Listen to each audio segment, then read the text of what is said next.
Hey guys, A10 Airsoft here, and today I'm taking a look at my Rhodesian Bushwar RHSAS loadout. So, start off, I'm going to take a look at the web gear here. The belt here is a P37 British belt. You could commonly see these in World War II, but also in the Rhodesian Bushwar. There's other versions of this belt that are different in color, and they have eyelids to put in pouches. They all have different names, but they're all generally the same thing. But that in particular is a P37 belt. Right here is a Bren pouch. It's a P37 Bren pouch to be specific. There's also a P44 Bren pouch that's green in color, similar to this. Probably better to use that, but you can still use these. There's versions that have different clips that are kind of similar to the M56 system. Look, the M56 mag pouches, like the clips are similar.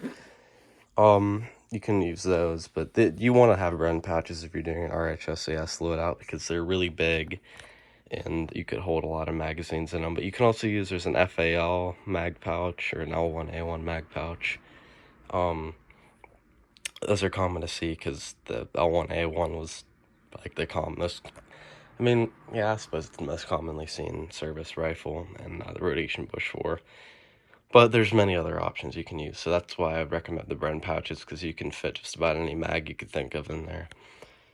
Right here, this is a P44 canteen. Inside has some cheap, I don't even know what brand makes, it's just a random canteen, because I don't have a P44 canteen right now, it's just something to fill this for now. There's many other canteens you can use. I think you can use World War I, well, definitely World War II canteen. This is from World War II. Try to stick to only British stuff for this loadout. A lot of people would tend to use U.S. stuff. Try to stay away from that. There were U.S. volunteers in the Rhodesian Bushwar, but if you want to have a good, like, RHSAS loadout, you want to stick to using P37 and P44 stuff and other British stuff. Well, obviously, as you can see over there, some Chinese stuff, and we could get in that later, but there's some other stuff. But if just stick mainly using British stuff if you want to have a good loadout. But there's other canteens you can use. I'm not sure of any names right now. In the follow-up video I do for this, I'll make sure to list some other names if I remember. But this belt in particular, as you see here, these are for the suspenders. I don't have the suspenders. There's also a rucksack you can get. I found one at a gun show I kind of regret not getting, but I didn't have the suspenders, so I didn't bother with it. You don't need the suspenders or the rucksack. You can run just the straight belt. So, it's better to probably have the rucksack, but you can just run with the belt, I guess. That's what I'm doing. It's just a lot cheaper and just easier to do. Right here, this might be a little bit farpy. I believe that's the correct word to use this. But this is a French Foreign Legions MAB something holster. This is really the only thing I have for a sidearm. It looks fine, but there's a better holsters to use. I'm not sure of any names, but this is all I have for now. Inside of here, I have a KWC. If I could get it out.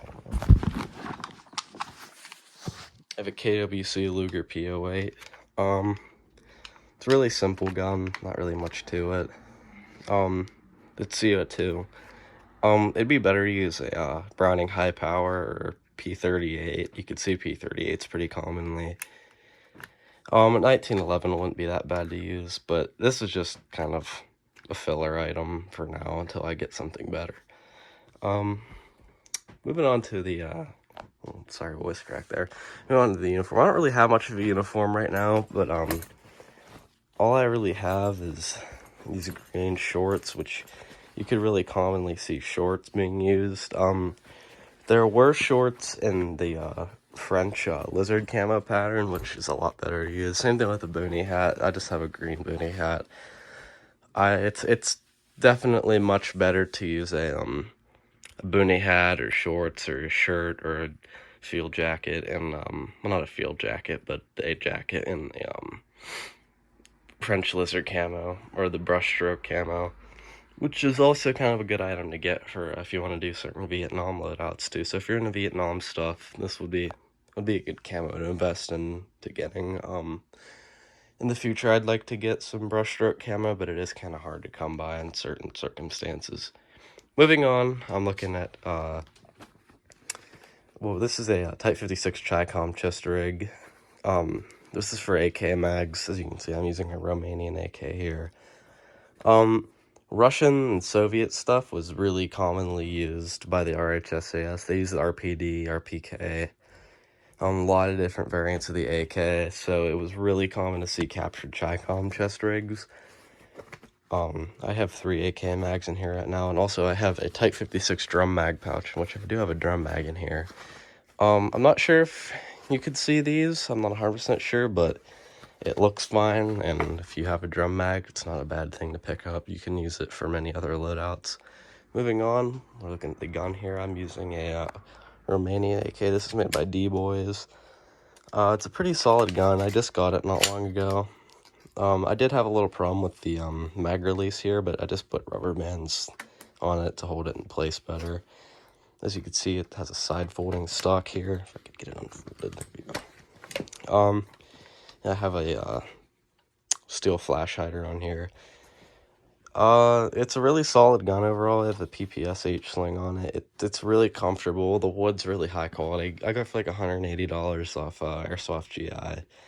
I painted the grip here because it was like a really weird imitation wood, so I painted it so it looked kind of like Bakelite. I would highly recommend this gun, but there's definitely better AKs you could use for this loadout. Yeah, just stick to using 7.62 AKs. Don't use 5.45 AKs. You can also use, like I said earlier, the L1A1. You can use the M16A1, Car 15, stuff like that. But stick to using 7.62 AKs or an L1A1 if you want to do a RHSAS loadout. Another thing that's cool about this AK is if you modify it, you can fit a bayonet on it. This is a Romanian AK bayonet. It's just kind of a cool piece to throw in with this loadout.